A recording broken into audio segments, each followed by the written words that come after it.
प्राचीन काल में मगध राज्य में एक खूंखार डाकू हुआ करता था।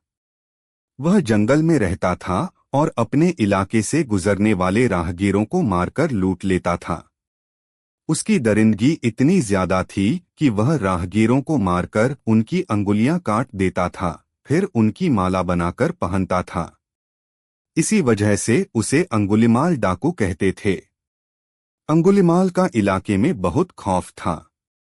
एक बार गौतम बुद्ध अपने शिष्यों के साथ उस राज्य में विहार कर रहे थे। वह एक गांव में पहुंचे और रात्रि विश्राम किया। वहां के लोगों में एक अलग तरह का खौफ था। जब बुद्ध ने उनसे डरने की वजह पूछी तो उन्होंने कहा कि हमारे पास के जंगल में अंगुलिमाल नाम का एक खूंखार डाकू रहता है। वह लोगों को बहुत बेरहमी से मार डालता है। यहाँ और आसपास के गांवों के कितने ही लोगों को वह मार चुका है।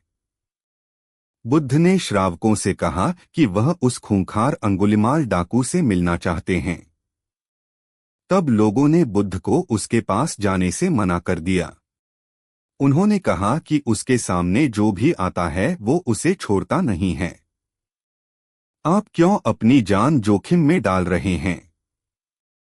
मगर बुद्ध ने कहा कि वह उस डाकू से जरूर मिलेंगे। बुद्ध की यह जिद देखकर उनके शिष्य भी भयभीत हो गए। फिर बुद्ध अकेले ही जंगल की ओर निकल पड़े। अंगुलिमाल की दूर से उन पर नजर पड़ गई। वह भी सोचने लगा कि इस जंगल में 50 से 100 लोग भी एक साथ आने से डरते हैं और एक सन्यासी अकेला चला आ रहा है, आखिर क्यों? अंगुलिमाल तुरंत गौतम बुद्ध के पास तेजी से दौड़कर पहुंचने लगा। बुद्ध ने अंगुलिमाल को देख लिया मगर कोई प्रतिक्रिया नहीं दी। वह अपने कदम बढ़ाकर चलते रहे। यह देखकर अंगुलिमाल रुक गया। अंगुलिमाल का चेहरा बहुत डरावना था। उसने गले में इंसानों की कटी हुई अंगुलियों की माला पहनी हुई थी। उसकी आंखों में वहशीपन झलक रहा था। मगर बुद्ध के चेहरे पर बिल्कुल भी डर का भाव नहीं था। अंगुलिमाल ने बुद्ध से कहा कि हे सन्यासी, तुम्हें मुझसे डर नहीं लगता क्या? मैंने न जाने कितने ही लोगों को मौत के घाट उतारा है। मेरे गले में लटकी यह माला इस बात की गवाह है। बुद्ध ने बड़ी शालीनता से उसका उत्तर दिया। उन्होंने कहा कि तुझसे भला मैं क्यों डरूं? यह बात सुनकर अंगुलिमाल का क्रोध और बढ़ गया।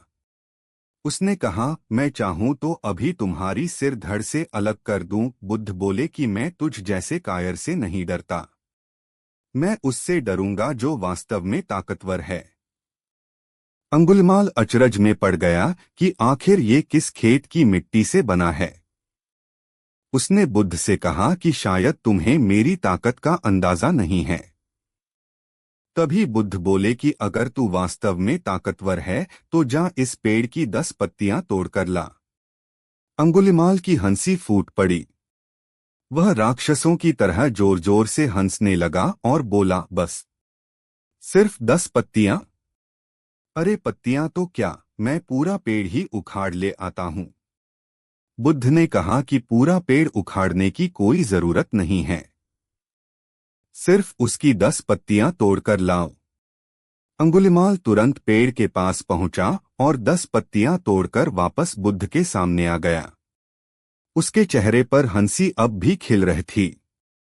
अब बुद्ध ने बोला कि जाओ इन पत्तियों को जहां से तोड़ा है वहां वापस जोड़ दो। अंगुलिमाल की हंसी अचानक गायब हो गई। उसने कहा, यह कैसे हो सकता है? एक बार टूटने के बाद पत्तियां वापस कैसे पेड़ से जुड़ सकती हैं? फिर बुद्ध ने अंगुलिमाल से कहा कि उस चीज को तोड़कर कोई ताकतवर नहीं होता जिसे वापस न जोड़ा जा सके।